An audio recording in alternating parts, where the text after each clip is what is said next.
1,000 rumah musnah dalam kebakaran di Kampung Bahagia Sandakan, Sabah awal pagi tadi. Kejadian menyebabkan lebih 9,000 penduduk hilang tempat tinggal. Malaysia bersedih guys. 10 hektar jadi arang dalam sekejap gengs. Malaysia lagi nggak baik-baik saja. Di saat Kuala Lumpur pamer gedung pencakar langit, saudara kita di Kampung Bahagia Sandakan justru harus bertaruh nyawa di tengah api yang ngamuk tanpa ampun. 1.000 rumah kayu panggung hilang, 9.000 lebih nyawa luntang-lantung. Ini musibah atau bukti kalau sistem Malaysia memang lagi tidur. Katanya negara maju, tapi kok pemadam kebakaran mau masuk aja susah minta ampun. Katanya peduli rakyat, tapi kok bom waktu pemukiman kumuh dibiarin meledak duluan, baru sibuk kasih sembako. Di video ini kita kupas tuntas borok di balik label negara maju. Apakah ini murni faktor alam atau kegagalan sistemik yang dipelihara? Bersama Cerindo, mari cerdas bareng.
Menangkan kebakaran memang tidak akan dapat dikawal. Dia merebak terlalu cepat. Kebakaran di perkampungan atas air ini berlaku sekitar jam 1.30 pagi. Api marak dan merebak pantas ekoran jarak struktur rumah selain beberapa faktor lain. Tengok ramai orang sudah berpusu-pusu mau keluar, kita orang pun takut sudah. Jadi tak terpikirlah banyak. Di balik label negara maju, wajah kemiskinan di kampung air Malaysia nyata. Selamat datang di realitas yang tidak ada di brosur wisata Visit Malaysia. Dunia sering disuguhi pemandangan menara kembar Petronas yang berkilau atau foto-foto estetik di Bukit Bintang. Tapi kalau mau jujur, kebakaran di Kampung Bahagia Batu Sapi Sandakan ini seolah menarik paksa karpet merah yang menutupi debu di bawah lantai rumah. Malaysia sering dipersepsikan sebagai macan ekonomi yang sudah diambang menjadi negara maju. Tapi kenapa masih ada 1.000 rumah yang pamit dalam satu malam cuma gara-gara satu percikan? Kebakaran ini menghanguskan 10 hektar area. Itu bukan luas lapangan futsal, itu skala masif. Dan yang terbakar adalah rumah panggung kayu di atas air. Ini tahun 2026, bukan zaman Kesultanan Melaka. Kenapa Malaysia masih membiarkan ribuan orang, 9.007 jiwa, tepatnya, hidup di hunian yang kalau ada puntung rokok jatuh saja sudah seperti bertemu bensin. Ini adalah potret kemajuan yang pilih kasih, kontras yang menampar gengsi. Di satu sisi, Kuala Lumpur sibuk membahas artificial intelligence dan mobil listrik, tapi di Sandakan, warga masih harus bertaruh nyawa di atas rumah kayu yang ringkih. Kampung Bahagia adalah kantong kemiskinan ekstrem yang seringkali terlupakan dalam pidato-pidato manis para birokrat Malaysia. Rumah darurat yang dibangun berhimpitan dengan material seadanya adalah bom waktu sosial. Ketika 90% pemukiman hangus dalam waktu sekejap dari tengah malam hingga pukul 07.35 pagi, itu artinya standar keamanan bangunan di sana nol besar. Kalau memang Malaysia sudah maju, standar keselamatannya harusnya merata. Jangan sampai yang aman cuma gedung-gedung kaca di kota besar, sementara rakyat di kampung air dibiarkan hidup dalam kerentanan yang mengerikan. Distribusi pembangunan antara angka dan perut. Perdana Menteri Anwar Ibrahim memang bergerak cepat, itu perlu diapresiasi. Namun muncul pertanyaan kritis, kenapa ribuan orang ini masih terjebak di lingkungan yang sangat rawan? Apakah pertumbuhan ekonomi Malaysia hanya berputar-putar di Selangor atau Johor saja? Ini masalah distribusi pembangunan. Kalau fokus hanya pada wilayah tertentu, wilayah seperti Batu Sapi akan terus menjadi anak tiri yang baru diingat ketika sudah menjadi arang. Pembangunan bukan sekadar menaikkan angka PDB, tapi soal memastikan rakyat Malaysia tidak perlu tidur dengan rasa cemas akan bau asap di tengah malam. Negara maju bukan tentang orang miskin yang bisa cicil mobil, tapi tentang bagaimana Malaysia memberikan akses hunian yang layak dan aman. Kalau 1.000 rumah bisa lenyap dalam semalam, itu bukan sekadar musibah, itu tamparan bagi martabat nasional, bukan sekadar statistik di atas kertas. Hal yang paling menyakitkan adalah cara otoritas atau media yang terkadang hanya fokus pada angka. Oh, 1.000 rumah terbakar. Oh, 9.007 warga terdampak. Mereka itu manusia, bukan sekadar data statistik untuk laporan tahunan. Di balik angka 9.007 itu, ada anak-anak yang kehilangan seragam sekolah, ada ibu-ibu yang kehilangan seluruh harta benda yang dikumpulkan lewat kerja keras bertahun-tahun, dan ada orang tua yang kenangannya hangus jadi abu. Malaysia harus sadar bahwa kehilangan rumah bukan cuma soal kehilangan atap, tapi kehilangan rasa aman. Dan rasa aman itu mahal harganya, tidak bisa diganti hanya dengan sekantong bantuan sembako di pusat pengungsian. Ironi nama Kampung Bahagia. Nama pemukiman itu Kampung Bahagia, tapi realitasnya sangat tragis. Ini adalah sindiran keras. Apakah Malaysia hanya gemar memberi label bahagia, tapi membiarkan penderitaan tetap ada di dalamnya? Di kampung ini berkumpul warga miskin, masyarakat adat, hingga mereka yang tanpa kewarganegaraan, stateless. Mereka adalah kelompok yang paling tidak punya suara. Mereka tidak punya akses untuk menuntut sistem pemadam kebakaran yang canggih. Mereka hanya bisa pasrah pada nasib. Jadi kalau Malaysia masih bangga dengan label negara maju di kawasan ini, tapi membiarkan rakyatnya hidup di atas tumpukan kayu kering yang menunggu dibakar, mungkin definisi maju itu perlu diperiksa lagi. Apakah maju berarti melesat ke depan dengan meninggalkan ribuan orang terbakar di belakang? Kebakaran di Sandakan adalah lubang hitam di balik gemerlap kemajuan Malaysia. Ini bukan sekadar soal api yang tidak sengaja menyala, tapi soal sistem yang sengaja tidur saat warga paling membutuhkan perlindungan struktural. Api hanyalah kurir yang mengantarkan pesan bahwa ada yang salah dengan cara Malaysia mengelola keadilan sosial. Kalau Malaysia mau bicara jujur, kebakaran di Kampung Bahagia ini bukan fenomena alam yang tiba-tiba jatuh dari langit kayak hujan meteor. Bukan, ini adalah hasil dari sebuah pembiaran yang dipelihara bertahun-tahun. Kawasan padat, akses sempit, rumah berdempetan, dan material kayu yang sudah kering kerontang dimakan usia. Semua itu adalah bahan baku sempurna untuk sebuah tragedi. Jadi kalau sekarang Malaysia kaget lihat 1000 rumah jadi abu, itu namanya kaget yang dibuat-buat. Ini bukan musibah mendadak. Ini adalah bom waktu yang memang sudah lama disetel detiknya dan kebetulan meledak pagi itu. Mari kita kupas tuntas soal tata kelola permukiman yang berantakan ini, di mana peran regulasi selama puluhan tahun kampung ini berdiri. Kadang kampung air di Malaysia sering dipotret dari jauh karena dianggap unik atau eksotis untuk konten media sosial. Tapi kalau masuk ke dalamnya, Malaysia akan melihat labirin maut. Jarak antar rumah bahkan tidak menyisakan ruang untuk bernapas, apalagi untuk jalur evakuasi. Ketika satu dapur meledak atau satu kabel korslet, api tidak perlu usaha keras untuk pindah ke rumah sebelah. Cukup melompat sedikit, maka seluruh blok akan tamat. Kenapa kawasan seperti ini tetap dibiarkan berkembang tanpa standar keamanan? Apakah Malaysia memiliki regulasi yang terlalu longgar atau memang ada pembiaran karena ini dianggap sebagai wilayah abu-abu? Malaysia seolah terjebak dalam dilema klasik, mau menertibkan tapi takut kehilangan suara politik, atau mau memperbaiki tapi birokrasinya muter-muter kayak komedi putar. Akhirnya yang terjadi adalah pembiaran yang dibungkus dengan alasan kemanusiaan, padahal membiarkan orang tinggal di tempat rawan itu justru tindakan yang paling tidak manusiawi. Kapasitas negara untuk mengatur tata ruang seringkali tumpul ketika berhadapan dengan permukiman rakyat miskin. Di kota-kota besar Malaysia, izin mendirikan bangunan IMBE dikejar sampai ke akar-akarnya. Tapi di kampung air seperti Batu Sapi, rumah-rumah tumbuh liar seperti jamur di musim hujan. Tidak ada hydrant, tidak ada jalur pemadam yang layak, dan tidak ada zonasi pengaman. Ini bukan soal menyalahkan warga yang tinggal di sana. Siapa juga yang mau tinggal di atas air dengan risiko terpanggang kalau mereka punya pilihan lain. Ini soal celah sistem. Ketika pemerintah daerah atau otoritas terkait gagal menyediakan solusi hunian yang terjangkau dan aman, rakyat akan mencari celahnya sendiri. Dan ketika tata ruang tidak berjalan optimal, risiko bencana otomatis meningkat berkali-kali lipat. Malaysia harus sadar bahwa setiap rumah ilegal atau rumah tanpa standar keamanan yang berdiri adalah satu tanda tangan pada surat kontrak bencana di masa depan. Seringkali alasan yang muncul adalah sulit menertibkan karena ini menyangkut tempat tinggal warga. Oke, argumen itu terdengar mulia. Tapi coba tanya ke 9.007 korban sekarang, lebih mulia mana? Menertibkan mereka ke hunian yang layak sebelum kejadian, atau membiarkan mereka bebas tinggal di sana sampai akhirnya semua harta benda mereka hangus tak bersisa? Dilema sosial ini sering dijadikan alibi bagi sistem yang malas bekerja keras.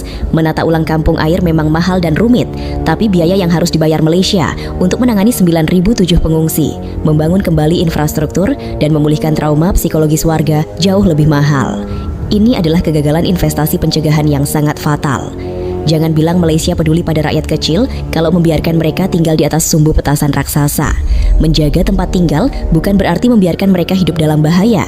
Itu namanya bukan menjaga, tapi mengabaikan dengan gaya.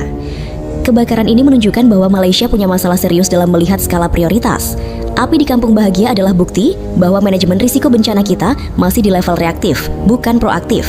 Kita sibuk membangun gedung tinggi yang tahan gempa dan tahan api di pusat kota, tapi lupa bahwa di pinggiran ada ribuan nyawa yang hanya dibatasi oleh papan kayu tipis dari maut. Sistem yang belum sepenuhnya siap ini bukan cuma soal kekurangan alat pemadam, tapi soal cara pandang. Kalau Malaysia masih menganggap permukiman padat di atas air sebagai hal yang biasa, maka bersiaplah menunggu ledakan bom waktu berikutnya di kampung-kampung air lainnya. Kebakaran ini adalah alarm yang sangat berisik, tajam, dan menyakitkan. yang memberitahu Malaysia bahwa estetika kampung air tidak boleh dibayar dengan nyawa dan harta warga yang paling rentan. Mari kita bicara soal heroisme yang agak telat. Malaysia memang punya bakat luar biasa dalam hal pemadam kebakaran, secara harfiah maupun kiasan. Begitu api berkobar di Kampung Bahagia, semua mesin birokrasi mendadak panas. Dinas Pemadam Kebakaran dan Penyelamatan dikerahkan, 37 personel terjun ke lapangan, pusat pengungsian PEPS dibuka dalam hitungan jam, dan bantuan sembako meluncur secepat kilat. Secara visual Malaysia terlihat sangat sigap, heroik, dan penuh kasih sayang. Tapi kalau kita pakai kacamata kritis, ada pertanyaan pedas yang menggelitik. Kemana energi sehebat ini sebelum apinya menyala? Ini adalah pola klasik yang sering berulang. Malaysia selalu terlihat hebat saat mengobati, tapi amnesia total saat bicara soal pencegahan. Negara seringkali tampil bak pahlawan di tengah puing-puing, padahal pahlawan yang sebenarnya adalah mereka yang memastikan puing-puing itu tidak pernah ada. Ada sebuah ironi yang sangat tajam di sini. Saat api melalap 1000 rumah, pejabat sibuk turun ke lapangan, kamera media menyorot aksi evakuasi, dan doa-doa memenuhi lini masa. Tapi coba kita mundurkan waktu 1 bulan sebelum kejadian. Apakah ada pejabat yang rajin mengecek instalasi listrik di rumah-rumah kayu itu? Apakah ada simulasi kebakaran untuk 9.000 warga di sana? Apakah ada pembangunan hidran mandiri di tengah pemukiman air yang padatnya minta ampun itu? Kemungkinan besar jawabannya adalah sunyi senyap. Malaysia seolah menikmati drama penanganan bencana daripada membosankannya rutinitas mitigasi. Mitigasi itu nggak seksi kawan, mitigasi itu nggak masuk berita utama. Membangun sistem pencegahan kebakaran di kawasan kumuh itu mahal dan nggak bisa dipamerkan sebagai prestasi dalam 1 malam. Akhirnya sistem kita lebih memilih untuk siaga di garis finish daripada bekerja di garis start. Kalau Malaysia mau disebut negara dengan sistem yang matang, seharusnya sistem mitigasi di kawasan rawan seperti Kampung Bahagia itu sudah berjalan secara otomatis. Kita bicara soal detektor asap yang mungkin dianggap kemewahan bagi warga miskin, atau setidaknya ketersediaan pompa air apung di setiap blok. Tapi nyatanya, begitu api muncul, tim pemadam harus berjuang melawan akses jalan yang sempit dan kondisi pasang surut air laut. Loh, bukankah kondisi geografis kampung air itu sudah ada sejak zaman dulu? Masalah air pasang surut dan jalan sempit itu bukan variabel baru yang tiba-tiba muncul kemarin sore. Itu fakta lapangan yang sudah puluhan tahun ada di Sandakan. Kalau Malaysia sudah tahu aksesnya sempit dan air laut bisa surut, kenapa sistem pemadamannya masih mengandalkan cara-cara konvensional yang jelas-jelas bakal terhambat? Ini menunjukkan bahwa sistem mitigasi kita cuma ada di atas kertas, tapi gagap saat berhadapan dengan realitas geografis. Ini bukan soal menyudutkan personel pemadam kebakaran yang sudah bertaruh nyawa di lapangan. Mereka adalah pahlawan. Ini soal menyentil pembuat kebijakan yang duduk di ruangan ber-AC di Kuala Lumpur atau Kota Kinabalu. Mereka lebih suka menganggarkan dana darurat pasca bencana yang jumlahnya fantastis daripada mengalokasikan dana untuk perbaikan struktur permukiman secara preventif. Malaysia itu ibarat orang yang bangga punya ambulans tercanggih di dunia, tapi membiarkan jalanan di depan rumahnya penuh lubang maut. Kita lebih suka merayakan kesembuhan daripada menjaga kesehatan. Kenapa pencegahan tidak terlihat kuat? Karena pencegahan butuh komitmen jangka panjang dan kemauan politik untuk mengusik zona nyaman permukiman padat, mengedukasi warga, menata ulang jalur kabel yang semrawut, dan memasang infrastruktur pemadam di atas air itu melelahkan. Tapi hey, 1000 rumah hilang itu jauh lebih melelahkan bagi martabat sebuah bangsa yang katanya ingin menjadi negara maju. Kebakaran di Batu Sapi ini harusnya mengakhiri gaya pemadam kebakaran dalam mengelola negara. Malaysia tidak boleh terus-menerus terjebak dalam siklus bencana, respons cepat, bantuan sosial, lupakan, tunggu bencana lagi. Sistem yang benar-benar siap adalah sistem yang membuat petugas pemadam kebakaran menganggur, karena tidak ada lagi kampung yang punya potensi terbakar sehebat ini. Selama Malaysia masih merasa bangga hanya karena cepat mendirikan tenda pengungsian, selama itu pula kita sebenarnya sedang mengakui bahwa kita telah gagal dalam tugas utama negara, melindungi rakyat sebelum mereka kehilangan segalanya. Mari kita mainkan angka, karena angka tidak punya perasaan dan tidak bisa disuap dengan janji kampanye. 1000 rumah, 9.007 warga, area seluas 10 hektar. Kalau Malaysia melihat angka ini sebagai sekadar statistik musibah tahunan, maka ada yang salah dengan urat syaraf kemanusiaan kita. Skala sebesar ini bukan lagi sekadar kecelakaan atau takdir Tuhan yang bisa selesai dengan ucapan takziah. Ini adalah bukti otentik adanya kegagalan sistemik yang dipelihara dengan sangat rapi. Coba pikir pakai logika yang paling sederhana. Bagaimana mungkin satu percikan api bisa menghapus sebuah peradaban kecil hanya dalam waktu kurang dari 7 jam? Jawabannya bukan cuma karena api itu panas, tapi karena Malaysia membiarkan kerentanan sistemik menumpuk sampai ke langit. Di Kampung Bahagia, jarak antar rumah itu mungkin lebih rapat daripada jarak gigi di sisir rambut. Ini adalah kegagalan tata ruang yang paling telanjang. Ketika pemukiman tumbuh tanpa ada buffer atau zona penyangga, Malaysia sebenarnya sedang membangun tumpukan kayu raksasa yang siap dibakar. Sistem yang belum siap itu terlihat dari ketiadaan jalur evakuasi. Saat api mulai mengamuk pukul 01.32 dini hari, bayangkan ribuan orang panik di jalanan yang lebarnya mungkin cuma seukuran bahu pria dewasa. Kalau satu kejadian bisa berdampak pada 9.000 orang sekaligus, itu artinya risiko di kawasan tersebut sudah sudah di luar nalar. Malaysia gagal memastikan bahwa setiap pemukiman, sepadat apapun itu, harus memiliki titik henti api, fire break. Tanpa itu, kebakaran di kampung air bukan lagi soal memadamkan, tapi soal menonton sampai habis. Mari kita bicara lebih pedas. Kenapa dampak kebakaran ini begitu masif? Karena korbannya adalah kelompok yang secara sistematis berada di pinggiran. Ada warga miskin, masyarakat adat, dan warga tanpa kewarganegaraan, stateless. Mereka ini adalah orang-orang yang tidak terlihat oleh sistem keamanan standar. Apakah ada audit kelistrikan berkala di sana? Apakah ada regulasi material bangunan yang melarang penggunaan kayu yang sudah lapuk dan mudah terbakar? Hampir pasti tidak ada. Malaysia seolah memberikan izin kepada mereka untuk tinggal di sana, tapi mencabut hak mereka untuk mendapatkan perlindungan yang sama dengan penghuni apartemen mewah di pusat kota. Inilah yang disebut kegagalan sistemik. Ketika negara membiarkan sebuah ekosistem hidup dalam risiko tinggi tanpa ada intervensi teknologi keamanan sedikit pun. Mari kita bedah laporan dari pihak berwenang. Katanya pemadam menghadapi kendala akses sempit, pasang surut air laut, dan angin kencang. Oke, faktor alam memang ada, tapi bukankah itu semua adalah variabel tetap disandakan? Angin kencang, namanya juga daerah pesisir, ya pasti berangin. Pasang surut air, itu siklus harian sejak zaman purba. Akses sempit, itu hasil dari pembiaran pembangunan rumah selama puluhan tahun. Menyalahkan faktor-faktor ini sebagai alasan lambatnya penanganan adalah cara halus untuk menutupi ketidaksiapan sistem. Kalau Malaysia sudah tahu medan perangnya adalah air dan kayu, kenapa alat utamanya masih truk pemadam darat yang berat dan butuh jalan lebar?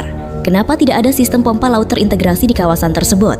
Ini bukan soal menyalahkan petugas di lapangan yang sudah bekerja sampai muntah darah, tapi menyalahkan sistem pengadaan dan perencanaan yang tidak adaptif dengan realitas geografis Sabah. 1000 rumah yang hilang itu adalah monumen kegagalan Malaysia dalam mengelola kemiskinan. Bencana ini menunjukkan bahwa kerentanan sosial dan kerentanan fisik itu berjalan beriringan. Orang miskin terpaksa tinggal di tempat yang rawan, dan karena tempatnya rawan, mereka kehilangan satu-satunya harta yang mereka punya, yang akhirnya membuat mereka semakin miskin. Lingkaran setan ini hanya bisa diputus kalau Malaysia mau mengakui bahwa sistem perlindungan bencana kita saat ini masih sangat diskriminatif. Kalau kebakaran di Menara Mewah bisa padam dalam 1 jam dengan kerusakan minimal, tapi 1000 rumah warga miskin habis tak bersisa, itu bukan perbedaan nasib. Itu adalah perbedaan kualitas layanan negara terhadap nyawa rakyatnya. Jadi mari kita berhenti menyebut ini hanya sebagai musibah. Sebutlah ini sebagai audit alam terhadap kegagalan birokrasi Malaysia. Angka 9.007 jiwa yang kehilangan tempat tinggal adalah tagihan yang harus dibayar oleh pemerintah atas kelalaian mereka menata kehidupan di atas air selama ini. Inilah babak penutup dari drama abu dan air di Sandakan. Kalau kita mau sedikit jujur dan tidak melulu pakai kacamata hitam yang sinis, kita harus mengakui bahwa medan tempur di Kampung Bahagia itu memang jahat. Petugas pemadam kebakaran bukan sedang menghadapi simulasi di halaman kantor yang aspalnya rata. Mereka berhadapan dengan labirin kayu yang sedang berubah jadi bara raksasa, di bawahnya ada laut yang sedang surut, dan di atasnya ada angin yang bertiup kencang seolah sedang membantu api berpesta. Secara teknis, bahkan kalau Malaysia mendatangkan tim pemadam dari Mars sekalipun, memadamkan 1000 rumah kayu yang berdempetan di atas air dalam kondisi pasang surut adalah misi yang nyaris mustahil. Tapi disinilah letak ironi yang paling menyentuh. Di saat sistem buatan manusia menunjukkan lubang-lubang kegagalannya, sistem kemanusiaan justru menunjukkan kekuatannya yang paling murni. Kita tidak bisa mengabaikan fakta bahwa akses di Kampung Bahagia itu sempitnya minta ampun. Pasang surut air laut di Sandakan bukan sekadar hiasan kalender pasang surut. Itu adalah penentu hidup mati.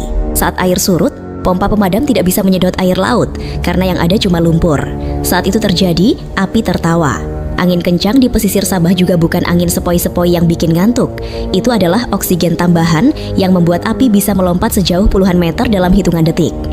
Dalam kondisi se-ekstrem ini, sistem terbaik pun akan kewalahan. Namun di tengah keterbatasan alam yang mencekik itu, kita melihat sebuah pemandangan yang kontras. Kecepatan solidaritas. Sistem mitigasi Malaysia boleh saja dianggap gagap, tapi kecepatan rakyatnya dalam saling bantu adalah sesuatu yang luar biasa. PPS, Pusat Pemindahan Sementara, di Dewan PPR Batu Sapi langsung aktif. Bantuan mulai mengalir, bukan cuma dari pemerintah yang memang sudah kewajibannya, tapi dari tetangga, dari komunitas, dan dari orang-orang asing yang bahkan belum pernah menginjakkan kaki di Sandakan. Inilah sisi humanis yang muncul di tengah puing. Dalam satu malam segalanya hilang, rumah, harta, kenangan. Tapi dalam waktu yang sama, rasa kemanusiaan justru muncul paling kuat. Malaysia memperlihatkan bahwa meskipun sistem bangunannya rapuh, sistem sosialnya masih cukup solid. Ada kekuatan luar biasa ketika melihat 9.000 orang yang sedang hancur hatinya masih bisa saling berbagi botol air dan alas tidur di pengungsian. Jangan salah sangka, solidaritas bukan berarti kita boleh memaafkan kegagalan sistem. Doa dan bantuan sembako tidak bisa membangun kembali 1000 rumah. Solidaritas adalah obat penenang, tapi bukan obat penyembuh luka sistemik. Kita harus tetap kritis. Kenapa solidaritas baru muncul setelah semuanya rata dengan tanah? Kenapa kita lebih jago mengumpulkan donasi pasca kebakaran daripada mengumpulkan kemauan politik untuk membangun hidran air permanen? Bencana ini meninggalkan luka mendalam, terutama bagi mereka yang status kewarganegaraannya tidak jelas.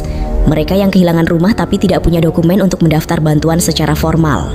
Disinilah sisi gokil dan tragisnya Malaysia. Kita bicara soal kemajuan luar angkasa, tapi di bawah kaki kita ada ribuan orang yang statusnya saja ngambang seperti rumah mereka. Bencana di kampung bahagia ini bukan hanya tentang apa yang gagal, tapi tentang bagaimana Malaysia harus bercermin. Api sudah padam, asap sudah hilang, tapi pertanyaan besarnya tetap menggantung di langit sandakan. Apakah kita akan menunggu 1000 rumah lagi terbakar di kampung air yang lain sebelum kita benar-benar bergerak melakukan perubahan sistemik? Malaysia tidak boleh hanya berhenti pada rasa syukur karena tidak ada korban jiwa. Kehilangan martabat karena harus tinggal di tenda pengungsian adalah sebuah kematian kecil bagi setiap kepala keluarga. Harapan itu tetap ada, tapi harapan tanpa tindakan nyata hanyalah khayalan tingkat tinggi. Mari kita tutup narasi ini dengan sebuah pengingat pedas. Bencana ini adalah bukti bahwa manusia bisa sangat kuat saat bersatu, tapi sistem bisa sangat kejam saat ia lalai. Jangan biarkan solidaritas warga hanya menjadi penambal lubang kemalasan birokrasi. Saatnya Malaysia membangun masa depan yang tidak mudah terbakar, di mana bahagia bukan sekadar nama kampung, tapi hak setiap warga yang tinggal di atas airnya.